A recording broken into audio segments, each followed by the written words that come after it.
Baik. Selanjutnya, giliran kami beri kesempatan ke penasihat hukum terdakwa untuk mengajukan pertanyaan. Silakan, Pak. Terima kasih Majelis. Yang pertama saya tanyakan adalah legal standing saudara. Apakah memang ini hanya sekedar keilmuan atau memang menurut undang-undang elektronik yang Anda bilang tadi pasal 5 dan pasal 6 bahwa digital forensik itu bukan sekedar keilmuan tapi sudah merupakan cara yang resmi, satu-satunya cara resmi untuk menampilkan dan cara mengambil alat multi elektronik. Itu benar? Benar, sesuai dengan yang diamanatkan di pasal 5 dan pasal 6 Undang-Undang ITE, digital forensik itu adalah satu-satunya cara keilmuan, proses dan teknik untuk membuat sebuah barang bukti elektronik menjadi sah agar dapat dipastikan sebuah keutuhannya dan keasliannya. Ini soalnya agak berbeda dengan kemarin itu ada saksi ahli di sini yang diajukan JPU. Kalau begitu, walaupun Anda bukan ahli hukum, tapi karena Anda sudah menggeluti akan lebih ditanyakan lebih detail. Anda tadi menyebutkan pasal 5 dan 6 Undang-Undang ITE. Di pasal 5 disebutkan bahwa Undang-Undang ITE ini berlaku sebagai perluasan hukum acara. Sehingga untuk informasi elektronik harus memakai Undang-Undang ITE ini. Apa itu pernah dengar? Saya pernah dengar, tapi yang pasti secara praktisinya kami baik pribadi maupun di-hire oleh penegak hukum manapun pasti kita merefer ke pasal 5 dan pasal 6 Undang-Undang ITE itu, apapun kasusnya, apapun jenis tindak pidananya. Di dalam pasal 5 disebutkan Undang-Undang ITE ini merupakan perluasan terhadap semua hukum acara kaitannya dengan alat bukti elektronik. Anda sudah mengalami termasuk berarti KUHP, kita Undang-Undang Hukum Acara Pidana diperluas dengan pasal 5 ini. Setuju? Setuju. Yang Anda alami? Saya setuju, karena sesuai best practice saya, hal itu yang dijalani oleh semua penegak hukum. Yang Anda alami di berbagai kasus, termasuk tadi Anda mengatakan di Pengadilan Negeri Jakarta Selatan sampai keluar penetapan untuk menforensik ulang. Benar? Benar. Artinya yang Anda alami selama ini, alat bukti elektronik tidak diakui kalau tidak melalui digital forensik. Benar. Jaksa mulai pusing nih. Pertanyaan saya berikutnya, tadi yang mulia Bapak Hakim Anggota menanyakan kalau ditampilkan sebagian-sebagian. Nah, sekarang ini perlu dianalisa. Kan saya kasih contoh kan kalau inilah misalnya ahli bukti forensik. Yang mungkin perlu diperjelas lagi, yang ditampilkan sebagian ini yang forensiknya atau yang terjadi di kasus ini bukan forensiknya yang ditunjukkan kepada saksi, tapi WA itu di handphone di screenshot kayak gini, kayak screenshot ada artis terkenal di screenshot, mana bagian-bagian yang seksi itu yang di screenshot, bahkan sidik jari dari penyidik tersebut kelihatan. Pertanyaan tadi untuk memperdalam pertanyaan Hakim Anggota, apakah yang Anda maksudkan itu boleh sebagian tapi bukan screenshot seperti ini, tapi adalah sebagian dari hasil forensik ini? Yang mana yang benar? Mestinya bila yang dimaksud sesuai dengan Hakim Anggota disebutkan adalah sebuah percakapan pesan, yaitu percakapan WhatsApp, dan seperti penasihat hukum tampilkan ada pemfotoan dua device, satu device dari menggunakan device yang lain. Keywordnya ada satu, yang mau dijadikan barang bukti adalah barang bukti elektronik, yaitu WhatsApp, pesan WhatsApp tadi. Berarti yang dilakukan proses seperti yang diperagakan oleh penasihat hukum menurut saya tidak sah. Karena Taruh. Jadi contoh tadi, ini jaksanya ketawa terus nih. Tadi Anda mengatakan seluruh chattingan yang di screenshot, ya bahkan jarinya penyidik kelihatan. Mana ini contohnya nih? Ini contohnya nih, mungkin saya kira nggak usah saya tunjukkan untuk menghemat waktu. Ini ada contohnya nih. Ini ada jari-jari penyidiknya nih, ya. Kalau sudah ada kelihatan jarinya seperti ini, ya, ini udah pasti bukan forensik kan? pasti bukan. Oke. Menurut Anda, kalau di screenshot seperti ini dengan jari kelihatan, menurut Anda inilah bukti elektronik yang tidak sah? Tidak sah itu, confirm. Karena yang mau ditampilkan atau mau dijadikan alat bukti adalah percakapan ataupun informasi elektronik. Sesuai di Undang-Undang ITE, itu adalah barang bukti elektronik. Barang bukti elektronik prosesnya bukan seperti itu, penasihat hukum. Harusnya yang ditunjukkan adalah hasil dari digital forensik tersebut. Betul, betul. Dan proses forensik digital itu dapat melakukan screenshot yang proper, yang benar dan sesuai. Jadi digital forensik pun bisa melakukan screenshot. Bisa dilakukan screenshot dengan menggunakan software yang sesuai dia gunakan untuk melakukan mobile forensik terhadap handphone tersebut. Jadi bukan dengan cara seperti di warung rokok, warung warteg gitu diambil begitu ada artis terkenal dikirim langsung dikirim ke temannya. Ini ada loh, ini temannya Hotman Paris ini, bukan begitu ya? Confirm. Jadi bukan begitu, karena apa yang tadi kita sudah majelis hakim tanyakan, barang bukti digital itu sifatnya rentan. Kalau dilakukan proses seperti tadi yang salah, yaitu melakukan foto dari satu device ke device lain, itu kan foto tersebut dengan mudah setelah difoto, siapapun nggak perlu ahli IT ataupun berilmu pun bisa melakukan editing terhadap data tersebut. Makanya itu tidak dianggap sah ataupun tidak diperbenarkan di ilmu ini. Karena barang bukti digital harus diproses sesuai pasal 6 itu harus dipastikan keutuhannya. Kalau proses foto dua device tadi kita sangat meyakinkan itu tidak akan bisa menjadi barang bukti yang sah, tidak bisa dijamin sebuah keutuhannya. Sekali lagi, hasil screenshot yang oleh penyidik dengan tangannya ditunjukkan kepada saksi. Dan semua saksi ditanyakan pertanyaan tentang itu menurut Anda merupakan alat bukti yang sangat tidak sah? Sangat tidak sah menurut saya, sesuai dengan best practice selama ini dan saya bantu penegak hukum selama ini. Dan Anda mengatakan ini bukan karena ahli digital, tapi memang pasal 5 ayat 2 Undang-Undang ITE menyatakan bahwa hukum acara diperluas. Betul, dan termasuk pasal 6 khususnya untuk digital forensik dipergunakan dengan cara Undang-Undang ITE ini. Benar. Jadi boleh nggak diceritakan kasus di selatan itu, kenapa sampai pengadilan memerintahkan melakukan digital forensik ulang? Jadi, kita dulu, boleh dipandang di sebelah kiri, apakah jaksanya ada di situ? Nggak hafal, karena Nggak pengen tahu aja. Seragamnya sama. Jadi, mohon izin koreksi, kalau nggak salah satu di pengadilan Tipikor di Jakus, satu lagi di pengadilan saya lupa itu Jaksel atau bukan. Intinya adalah barang bukti tersebut mirip seperti yang tadi dilakukan analisa tidak menggunakan teknik digital forensik yang sah sesuai dengan amanat pasal 6 Undang-Undang ITE tadi.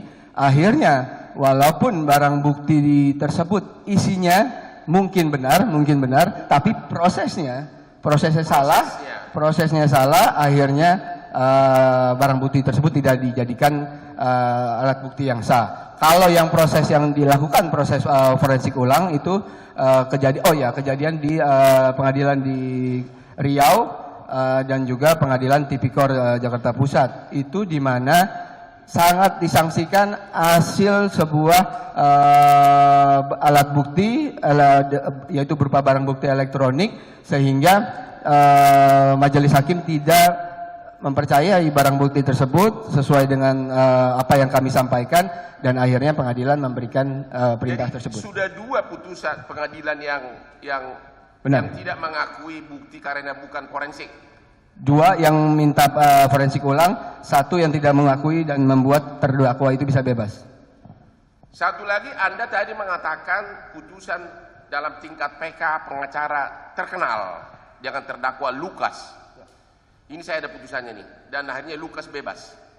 Di tingkat PK, Mahkamah Agung. Boleh Anda ceritakan, Anda jadi saksi ahli juga di sini, Benar, saya jadi saksi ahli di... Kaya banget sebenarnya. Apa bisa Anda ceritakan kejadian di kasus Lukas ini? Kalau nggak salah ini kasus siapa waktu itu terdakwa lain siapa? Yang Edi Sindoro, yang katanya disuruh jangan pulang dari Thailand gara-gara mau ditangkap KPK, sehingga obstruction of justice. Betul. Jadi waktu itu hanya bukti rekaman, itu siapa? Novel ya, salah satu saksi dari KPK. Baswedan yang mendengar. Bisa Anda ceritakan sehingga sampai gugur itu alat bukti digitalnya dan akhirnya terdakwa bebas. Baik, jadi pada kasus tersebut kami bersaksi menjadi ahli dikarenakan barang bukti elektronik yang dilakukan proses analisa oleh penyidik KPK saat itu, sebuah rekaman alias rekaman digital suara orang dimasukkan ke sebuah DVD, lalu DVD tersebut atau hasil rekaman tersebut tanpa proses forensik itu diserahkan kepada ahli suara, hanya ahli akustik. Nah, ahli akustik tersebut tidak mengetahui sumber barang bukti tersebut dari mana, barang bukti elektronik tersebut sudah diforensik dengan benar atau tidak. Dia hanya menerima DVR tersebut saja. Nah, saat kita challenge barang bukti tersebut dari mana, forensik digitalnya apa, sidik jari digitalnya mana, tidak dapat dipenuhi oleh penyidik tersebut. Sehingga barang bukti, karena itu berupa barang bukti elektronik, walaupun di kasus tipikor itu barang bukti itu tidak bisa diterima oleh pengadilan karena prosesnya sudah salah sejak awal. Walaupun ada analisa akustik di dalam suara DVR itu ada suara si A, si B, si C, tapi tetap majelis hakim memberikan keputusan barang bukti tersebut tidak dapat digunakan jadi alat bukti yang sah karena tidak melalui proses forensik digital yang benar. Dan inilah yang Anda sebutkan, yaitu putusan PK Mahkamah Agung nomor 78 PK Pitsus 2021 dengan terdakwa Lukas yang diputus tanggal 7 April 2021, benar? Benar. Oke. Tadi Anda mengatakan bahwa yang ditunjukkan ke saksi itu untuk ditanggapi oleh saksi dan selanjutnya keterangan saksi cantum dalam BAP harus sudah diforensik. Kalau berupa barang bukti elektronik benar, Kalau harus. elektronik, bukan langsung oleh penyidik waktu ditangkap langsung di screenshot itu tidak sah. Tidak sah. Waktu kemarin ada perdebatan di sini dengan ahli forensik. Ahli forensik dari Polda mengatakan, itu kan yang saya forensik katanya. Coba, kan waktu kita tunjukkan itu tadi mana seperti tadi? Yang itu yang sidik jari tadi. Nah ini dia nih. Waktu saya tunjukkan, ini dia bilang ini kan yang saya forensik. Bukankah yang diforensik bukan ini, tapi memang harus utuh dari sumbernya, atau bisa terangkan? Baik. Jadi ahli tersebut melakukan proses mobile forensik terhadap sebuah handphone mestinya ya, terhadap sebuah handphone. Lalu dari sebuah handphone itu dilakukan analisa dan diproduksilah sebuah laporan forensik digital secara otomatis oleh software tersebut. Nah, baru bisa menampilkan dan dilakukan screenshot dengan software yang sama untuk menampilkan apa-apa yang diinginkan untuk ditanyakan di BAP. Nah, baru proses tersebut bisa Berarti ini sangat penting nih. Yang harusnya di screenshot itu adalah hasil digital forensik. Betul. Pakai software forensik yang pakai software forensik. Bukan dari handphone di screenshot. Betul, bukan. Sekali lagi yang harusnya di screenshot dan ditunjukkan ke saksi adalah hasil dari forensik. Benar. Oke. Karena kalau kita lakukan hal tersebut, misalnya dia memang benar-benar kompeten ataupun sudah banyak pengalaman, hal itu harus dilakukan untuk memastikan bahwa yang ditampilkan itu benar-benar asli dari handphone tersebut. Anda kan sebagai ahli, Anda tadi mengatakan di Pengadilan Jakarta Selatan, di Riau. Kalau misalnya ini, anggap Anda kan bukan saksi fakta, andaikan misalnya benar seluruh BAP dalam perkara ini adalah hasil screenshot tangan, bahkan jari manis dari si penyidik kelihatan, bukan hasil forensik. Apakah menurut Anda dari si polisi malah berarti bukti yang diajukan di perkara ini jauh lebih parah, bahkan lebih parah dari parah gitu? Penasihat hukum, sebentar ahli. Ya. Bertanyanya jangan menekan gitulah. Iya. Bapak. Jangan berulang-ulang juga. Nah, jangan juga langsung disimpulkan mas. Kalau seandainya ini tidak benar seluruhnya, masa begitu? Ya semangat majelis. Iya. Coba dipoles Kalau pertanyaannya lebih gitu mantap, silakan. saya ulang agar lebih lembut. Karena tadi terlalu semangat, mohon maaf. Kalau Anda bandingkan kasus ini dengan dua kasus yang Anda pegang yang sampai majelis hakim memerintahkan agar diulang. Kalau benar, nanti tergantung majelis hakim melihat, kalau benar isi BAP-nya benar-benar penyidik itu bertanya kepada saksi hanya forensik tangan, hanya screenshot tangan dan jarinya malah kelihatan, apakah menurut Anda keadaan di sini jauh lebih parah dan melanggar undang-undang ITE? Intinya menurut saya, pada pendapat saya pribadi adalah proses seperti itu tidak dapat dinyatakan sebagai barang bukti yang sah, tidak prosedural, tidak mengikuti standar internasional, bahkan tidak mengikuti standar operating procedure yang ada di penegak hukum, baik itu di Mabes Polri maupun di penegak hukum lainnya termasuk Kominfo. Nah, jadi proses tersebut masalah itu lebih parah dan ininya saya tidak mau berkomentar. Intinya proses tersebut menurut saya tidak sesuai dengan aturan, prosedur maupun undang-undang yang ada sesuai dengan pasal 5 dan 6 di Undang-Undang ITE tadi. Oke. Kalau misalnya saya kasih contoh nih. Pada waktu proses penyidikan dari hasil screenshot tersebut tidak ada tanda emoji. Ya. Terus sesudah diprotes oleh terdakwa ini, di pemeriksaan berikutnya tiba-tiba chat yang sama bisa nongol emojinya. Dari segi keahlian elektronik gimana caranya itu oleh penyidik? Tampilannya berupa screenshot yang sama atau tampilan dari forensik? Bukan dari forensik. Oh. Selama di BAP tersangka ini tidak ada satupun hasil forensik yang ditujukan kepada saksi. Jadi yang ditujukan kepada beliau ini adalah seperti tadi itu, seperti ini. Ya, ada jari screenshot benaran, tapi tidak ada emoji. Sesudah si tersangka ini protes, kok dulu ada tanda emojinya, di BAP berikutnya datanglah dengan chat yang sama, tapi ada emojinya tiba-tiba nongol. Kok bisa bongkar pasang gitu loh? Nah, makanya pernyataan saya sebelumnya, proses seperti itu tidak prosedural, tidak sah. Sehingga apa yang dikhawatirkan karena tidak prosedural dan tidak ilmiah, akhirnya membuat hal seperti itu. Tidak utuh dan tidak aslinya akhirnya terbuka gitu loh. Ya. Jadi kalau ada dua screenshot yang sama terhadap percakapan, yang satu ada perbedaan karakter ataupun emoji tadi, itulah yang terjadi kalau dilakukan proses barang bukti elektronik itu tidak menggunakan proses digital forensik secara ilmiah yang agar dapat menjadi barang bukti yang sah. Jadi proses tersebut tadi kami sampaikan tidak bisa tidak prosedural, tidak ilmiah, akhirnya terjadi hal-hal seperti ini.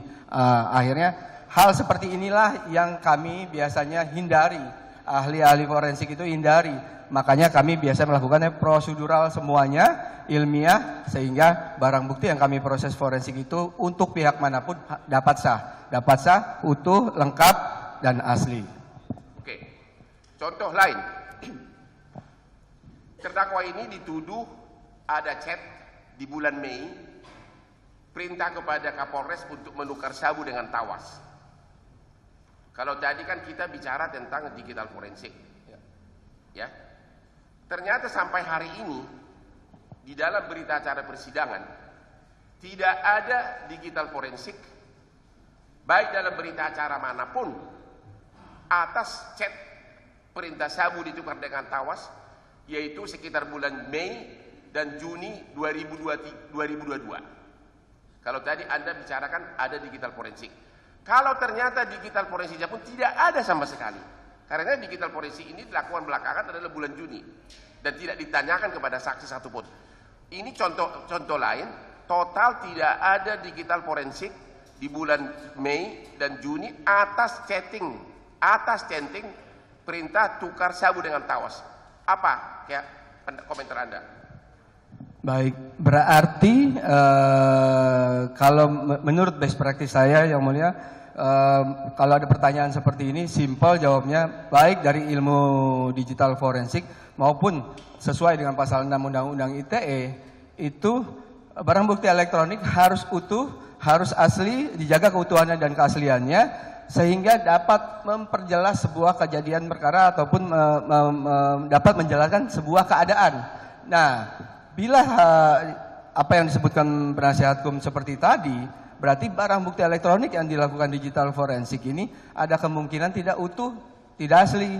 tidak lengkap karena tidak bisa menjelaskan kronologis perkara yang seperti yang diinginkan oleh penasihat hukum. Intinya yang di pasal 6 tadi, yaitu harus dijaga keutuhan dan keasliannya, data integritinya. Nah, kalau yang disampaikan penasihat hukum benar, berarti kesimpulan saya pribadi dari pernyataan tersebut adalah barang bukti tersebut tidak lengkap. Berarti sudah melanggar pasal 6 Undang-Undang ITE terkait pemrosesan barang bukti elektronik. Terima kasih. Pertanyaan berikutnya.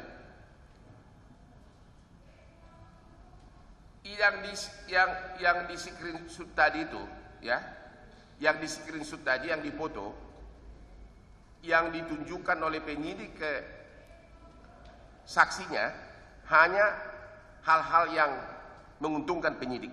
Saya kasih contoh nih, ada screenshot dari WhatsApp tersebut yang berupa perintah tarik dan musnahkan, tapi tidak ada satupun, baik tidak pernah ditunjukkan itu kepada ahli, kepada saksi oleh penyidik, baik berupa screenshot maupun berupa forensik.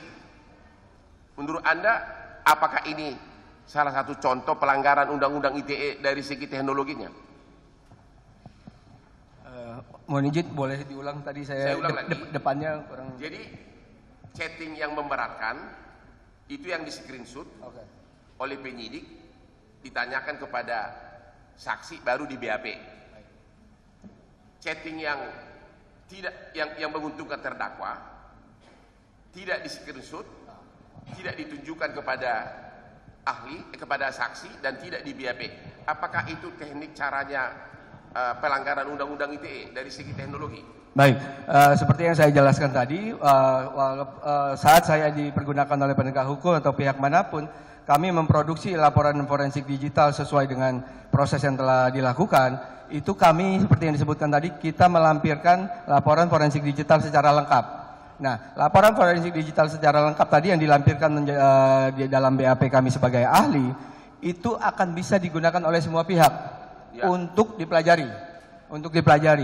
Walaupun ada pihak yang mau mengambil sebagian dari sebuah data atau barang bukti elektronik tadi, pihak yang lain pun bisa mengcounter bila memang ada hal-hal yang menguntungkan tapi tidak disampaikan oleh penuntut umum misalnya. Nah, intinya laporan forensik digital yang utuh tadi, yang komprehensif tadi, itu bisa digunakan oleh semua pihak dan mestinya ada lengkap, utuh, dan pihak terdakwa pun siapapun dia itu berhak mengcounter bahwa ini sesuai dengan laporan forensik digital yang lengkap ini ada data-data ataupun informasi ataupun bukti yang dapat menguntungkan dia. Keywordnya tadi di laporan forensik digitalnya harus kita bisa pelajari secara utuh sama sesuai dengan yang dipelajari oleh penuntut umum.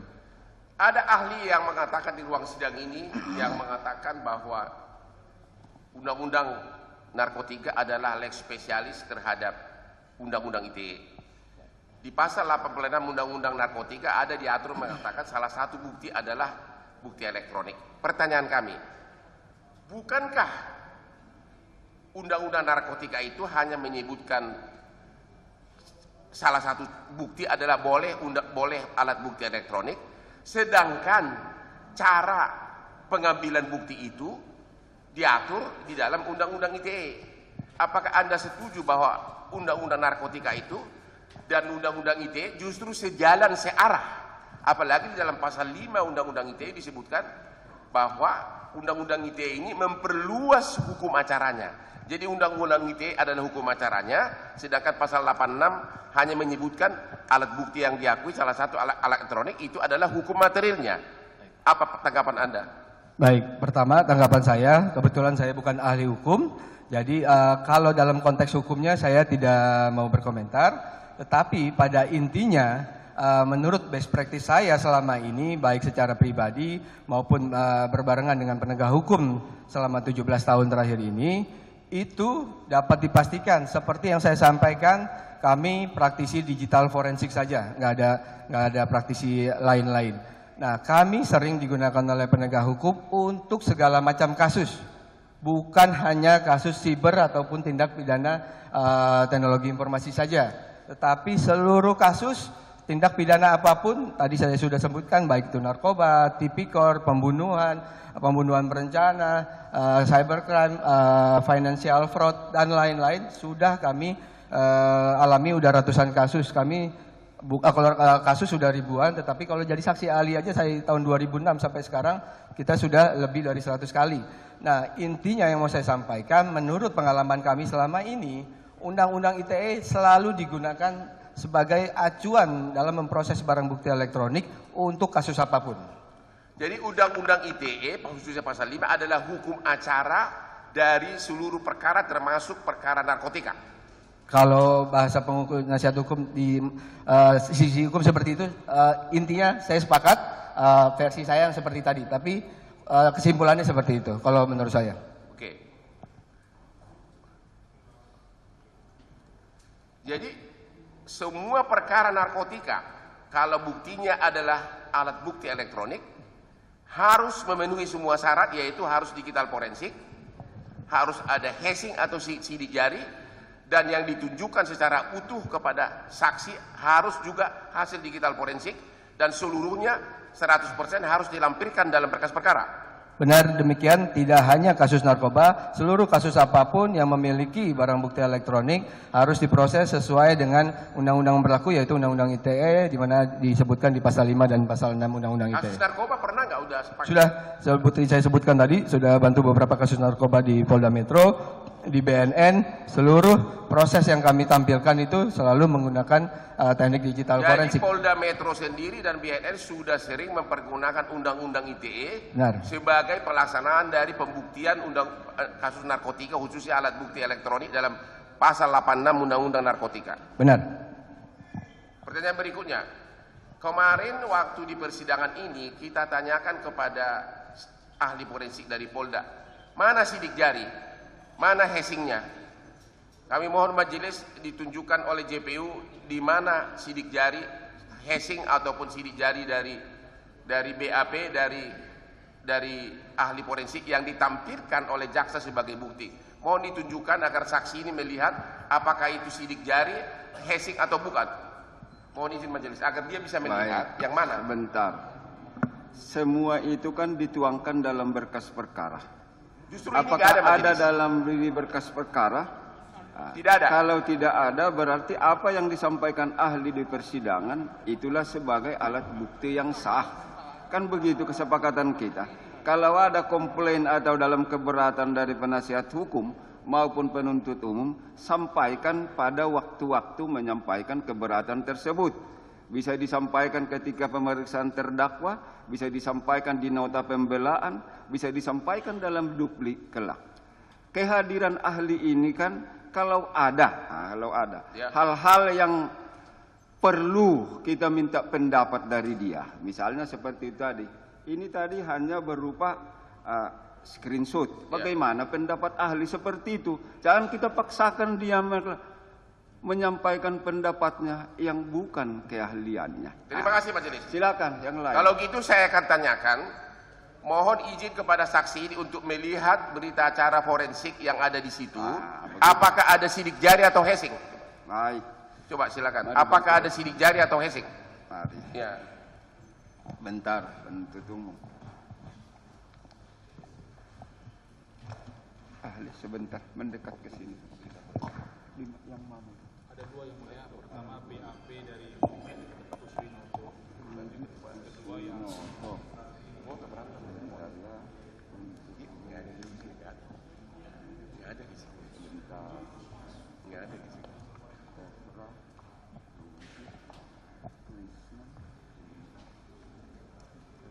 Ya, berita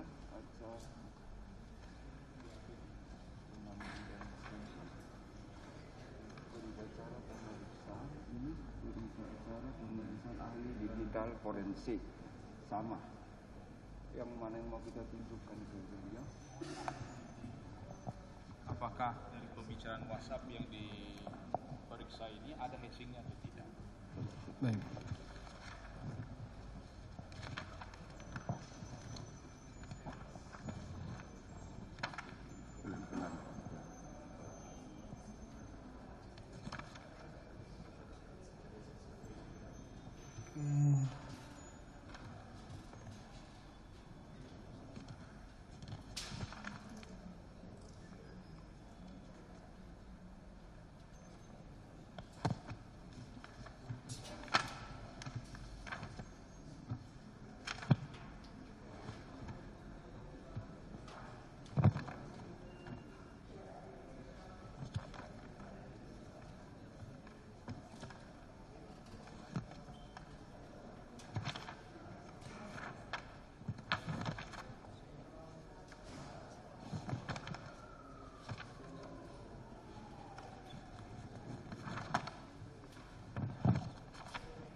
Baik yang mulia, dari Duduk. Ya, sudah dibaca. Ini satu dulu. Tahan dulu pendapatnya, Pak ya. Baik, tunjukkan ya, yang lain. mulai dari halaman 6 Ya, sampai halaman 6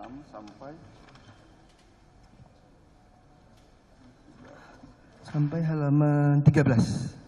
6 sampai halaman 13. 13. Ya. Oke. Ini hasil laporannya yang mulia, laporan digital forensik.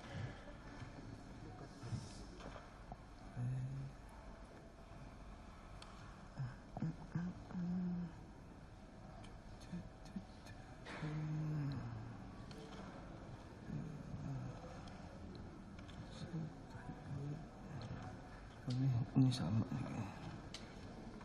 Ini sama. Halaman berapa ini? 4 sampai 11. Sama. Oke.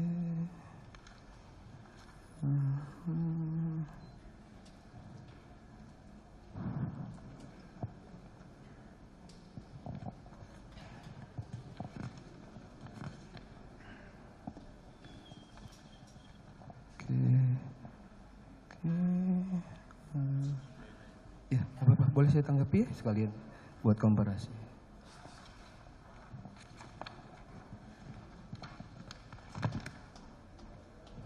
Baik ya mulia. Jadi halaman ini dari halaman 2 sampai 7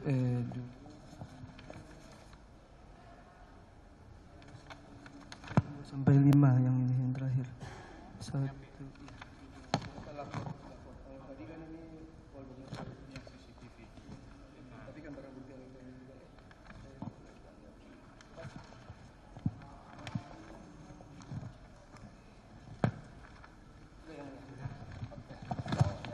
Dijawab setelah dia duduk.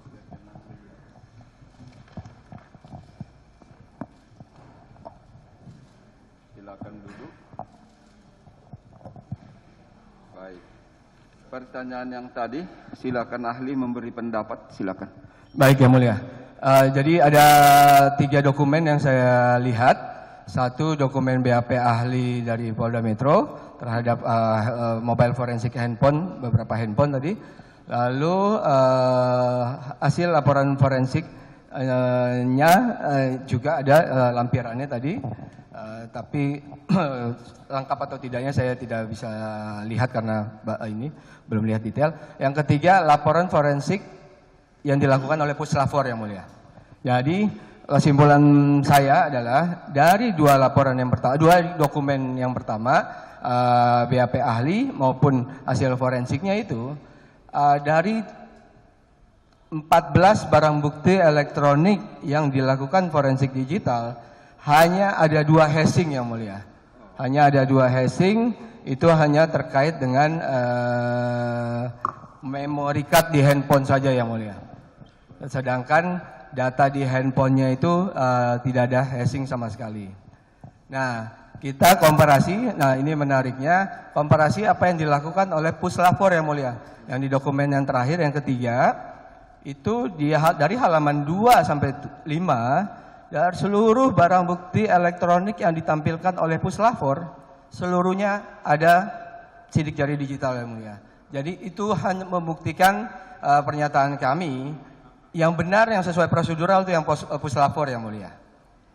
Sedangkan yang tidak lengkap sidik jari digitalnya, makanya ada pihak ataupun pihak lain bisa mengcounter karena tidak ada sidik jari digital tadi. Intinya tadi, yang 2 dokumen pertama dari 14 item barang bukti elektronik hanya ada 2 sidik jari digital, sedangkan dokumen forensik Puslapor Mabes Polri semuanya ada sidik jari digitalnya atau hashingnya yang mulia. Tertuang di sana jelas lengkap. Intinya kalau menurut pendapat saya pribadi, yang dilakukan prosedural adalah yang dilakukan oleh Puslapor. Baik, itu jawabannya. Silakan. Saya mau tolong nanti mungkin bila perlu cek ulang. Yang dilakukan Puslapor itu memang benar, tapi itu untuk CCTV. Benar. Yang Tidak saya ada untuk chatting WA. benar sekali. Benar sekali. Sekali lagi, yang dilakukan puslapor semuanya pakai hashing benar, tapi itu hanya untuk CCTV. Benar. Saya Sedangkan untuk chatting WA ada hashing atau tidak? tidak ada. Tidak ada chatting. Sekali lagi tidak ada. Tidak ada hashing kalau di inian WA-nya. Seluruh chatting yang setebal itu tidak ada hashing atau sidik jari. Tidak ada. Pertanyaan berikutnya. Izin yang mulia, takut nanti dipersepsikan lain ini karena disiarkan nasional. Izin saya menyampaikan yang dimaksudkan dengan screenshot chatting WhatsApp yang benar seperti apa, makanya kenapa bisa jadi ada hashing dan lain-lain. Boleh saya tampilkan yang mulia? Boleh, silakan. Biar jelas. Silakan. Izin saya ke depan yang mulia. Mari sini. Nah, gitu. Itu lebih jelas. Itu namanya ahli. Mari penuntut umum.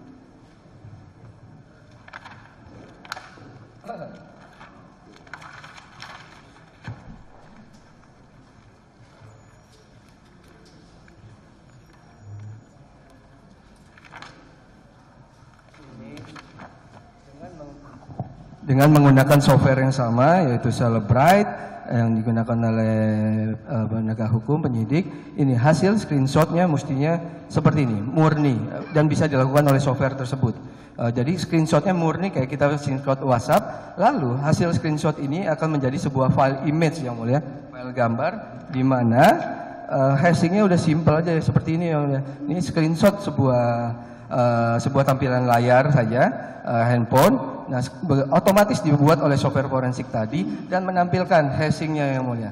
Sehingga saat dokumen barang bukti elektronik atau alat bukti ini ditampilkan kepada terdakwa ataupun kepada siapa manapun, itu dapat dipastikan keasliannya bahwa screenshot ini benar dari handphone ini pada tanggal segini, jam sekian, filenya sebesar berapa dan ada sidik jari digitalnya. Ini otomatis yang mulia, otomatis dan bisa dilakukan oleh software yang sama seperti yang digunakan oleh ahli tersebut. Demikian yang mulia. Oke. Itu pendapat ahli.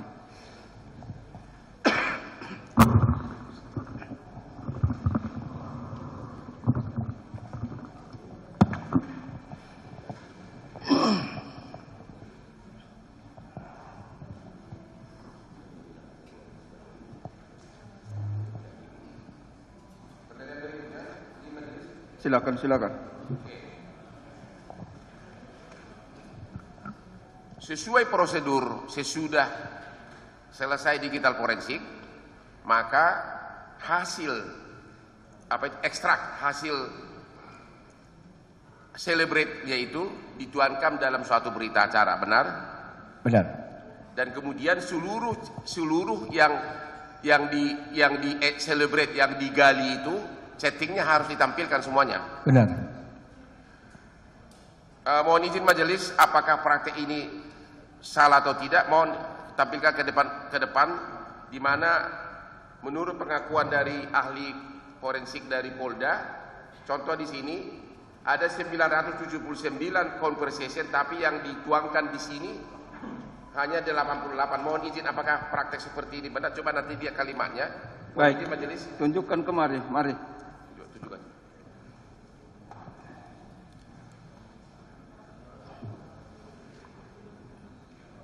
Sini. Ahli. Coba dicek dulu. Katanya hampir 1000 chat yang diteliti, yang ditampilkan sekitar 89. Oke. 88-nya berdasarkan tabel? Iya.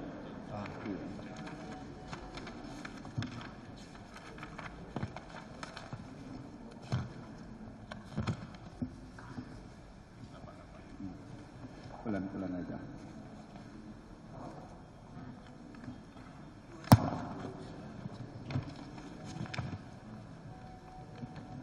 Sampai 21.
Baik yang mulia. Baik. Ini kan BAP, ini laporan. Ini laporan.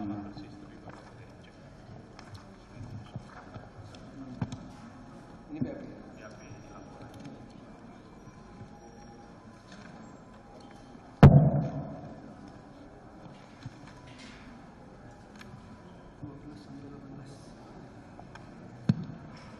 Baik yang mulia. Oke, silakan duduk di bawah.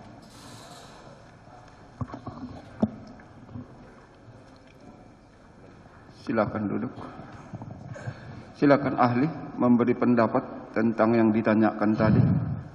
Baik yang mulia. Jadi menurut pendapat saya pada dokumen BAP yang pertama diperlihatkan ditampilkan sebuah pernyataan bahwa ada percakapan WhatsApp pada kurun waktu tanggal tertentu yang mana tadi disebutkan oleh penasihat hukum dan JPU bahwa tanggal yang dimaksud salah. Tapi di luar itu disebutkan bahwa terjadi 979 percakapan WhatsApp, tetapi ditulis di pertanyaan BAP ditambahkan kata-kata di antara percakapan tersebut adalah sebagai berikut. Nah, jadi kalau di BAP menurut saya sih sah-sah saja. 88 tersebut ditampilkan seperti itu. Tetapi saat kita lihat dokumen forensik yang lengkapnya, ternyata tidak ditampilkan yang 979, alias tetap yang 88 saja. Nah, menurut saya di situ kesalahan. Karena semua pihak mestinya bisa melihat dokumen barang bukti elektronik secara lengkap, secara utuh sesuai pasal 6 tadi. Nah, jadi di BAP nggak apa-apa mestinya tampilan 88 dari percakapan untuk mempercepat dokumentasi perkara. Tetapi mestinya di laporan forensik harus ditampilkan yang 979-nya yang mulia. Nggak boleh ada yang dipotong. Jadi kan yang jadi alat bukti adalah yang laporan forensik yang lengkap nih. Sedangkan di BAP adalah dituangkan yang sesuai dengan kebutuhan perkara. Nah, barang bukti yang alat bukti yang digunakan akhirnya tidak sah karena tidak menampilkan secara utuh. Tadi di BAP saya jelas-jelas membaca di antara percakapan ini, di antara percakapan 979 itu adalah 88 percakapan yang ditampilkan. Tetapi di laporan dokumen yang lengkapnya tetap 88. Nah, ini berarti tidak utuh yang mulia menurut saya. Oke, jawabannya tidak utuh. Tidak utuh. Silakan. Akibat dari tidak utuh apa? Dari segi ilmu digital forensik dan undang-undang ITE. Tidak sah. Tidak sah. Tidak sah lagi. Tidak Sesuai sah. undang-undang, bukan saya ngomong. Sesuai di pasal. Tadi Anda mengatakan BAP. Boleh saja di BAP. Ini harus, saya mau tanya, ini kan ada dua jenis BAP. BAP saksi, di mana digital forensik satu pun tidak ditampilkan. Satu pun tidak ditampilkan. Atau BAP ahli forensiknya, yang mana tadi Anda mengatakan boleh saja? BAP ahli. BAP ahli, bukan BAP. Bukan BAP dari. Kalau menurut Anda, kalau BAP saksi, digital forensik yang harus ditunjukkan kepada saksi. Selama itu barang bukti elektronik, harus ditunjuknya adalah hasil forensik digital. Dan kalau yang ditunjukkan adalah screenshot tangan, menurut Anda tadi itu tidak sah. Oke. Pertanyaan berikutnya. Di persidangan ini tiba-tiba JPU mengatakan ada bukti DVD apa? Soft copy DVD. Yang katanya berisi forensik, tapi sama sekali tidak dilampirkan dalam berkas perkara, dan tidak ada satupun dari pihak saksi maupun dari pihak terdakwa atau khususnya bisa melihat. Yang ada hanya BAP ahli forensik yang sudah dipenggal-penggal, sudah dipotong-potong, dipenggal-penggal. Apa pendapat ahli? Pendapat saya tindakan tersebut tidak profesional dan juga tidak memenuhi keadilan yang mulia. Intinya kami kan ilmuwan digital forensik itu ilmu forensik itu kan secara generalnya adalah membawa pengadilan. Nah, banyak ilmu kedokteran forensik. Nah, kalau kami di komputer forensik namanya digital forensik. Nah, digital forensik itu sama kedokteran. Kita harus dapat membawa hasil analisa kita secara ilmiah itu ke muka mata hukum agar dapat digunakan secara adil. Nah, bentuk kalau yang disebutkan penasehat hukum tadi, menurut saya jadi ada ketidakadilan, di mana barang bukti elektronik, apalagi sudah dituangkan dalam bentuk soft copy, alias tidak berat, mestinya dapat diperlihatkan agar semua pihak bisa mempelajari, menganalisa barang bukti atau alat bukti yang sama dan mendapatkan keadilan bagi semua pihak. Intinya satu tadi barang bukti digital laporan forensik bisa saja oleh soft copy, tetapi harus dapat diakses oleh semua pihak. Jadi sekali lagi, soft copy hasil forensik secara utuh harus ditampilkan. Betul. Yang kedua, hasil forensik tidak boleh dipenggal-penggal. Betul. Pertanyaan saya terakhir, semua yang Anda terangkan tadi, di sini ada sudah ada surat perintah dari Kejaksaan Agung Republik Indonesia nomor B1179/E JP 07 2008 tanggal 1 Juli 2008. Saya ulang lagi, surat perintah dari Jaksa Agung, dan nanti saya akan tanyakan ke saksi. Jaksa Agung Muda Tindak Pidana Umum Abdul Hakim Ritonga tanggal 1 Juli 2008 nomor B1179/E JP 07/2008. Saya bacakan di sini perintah bahwa alat bukti yang sah harus mengikuti pasal 5 ayat 1 ayat 2 Undang-Undang ITE dan merupakan perluasan daripada KUHP. Yang kedua disebutkan di sini, informasi dan atau alat bukti tersebut dapat dijadikan alat bukti apabila informasi dan atau dokumen elektronik pengguna sistem elektronik tersebut sesuai dengan ketentuan yang diatur dalam Undang-Undang ITE. Berkenaan dengan hal tersebut, sebelum informasi dan dokumen elektronik tersebut dijadikan alat bukti, harus dimintakan keterangan ahli dari Departemen Kominfo terlebih dahulu apakah informasi dan atau dokumen elektronik tersebut menggunakan sistem elektronik sesuai dengan ketentuan yang diatur dalam Undang-Undang ITE. Jadi di sini diatur bukan hanya izin pengadilan negeri, tapi juga harus hukum acaranya harus mengikuti Undang-Undang ITE, dan dua, harus minta izin terlebih dahulu di Departemen Kominfo. Ini perintah dari Jaksa Agung ke seluruh jaksa di seluruh Indonesia. Apa saya tunjukkan dulu ke depan? Apakah Anda pernah lihat ini? Pertanyaannya apa? Apakah saudara pernah melihat ini? Makanya saya tunjukkan dulu ke depan, boleh nggak? Boleh, mari. Ya. Ahli, mari, penasihat hukum. Kita pas. Ahli pernah baca ini atau pernah lihat? Ya, dekat. Pernah baca tentang ini?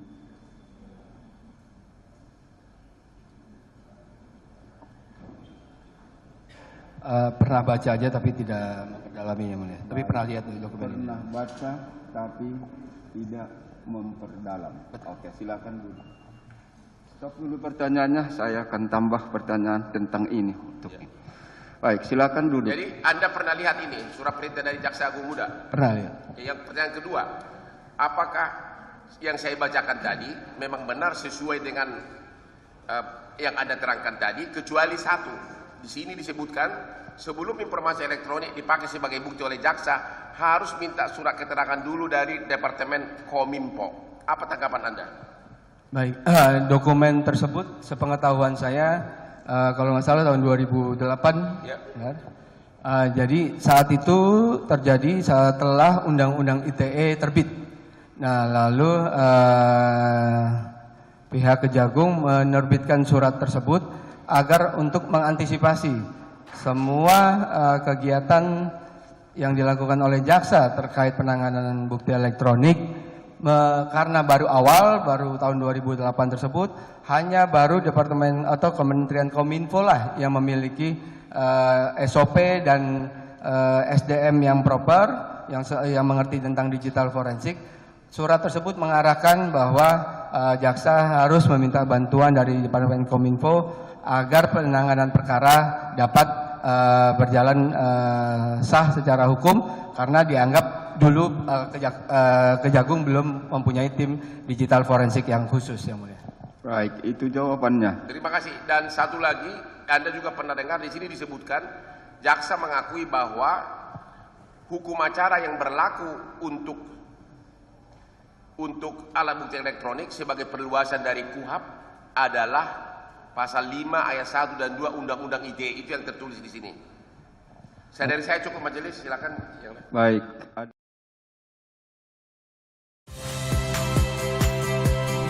Saya Rahmat Ibrahim. Saksikan program-program Kompas TV melalui siaran digital, pay TV, dan media streaming lainnya. Kompas TV, independen, terpercaya.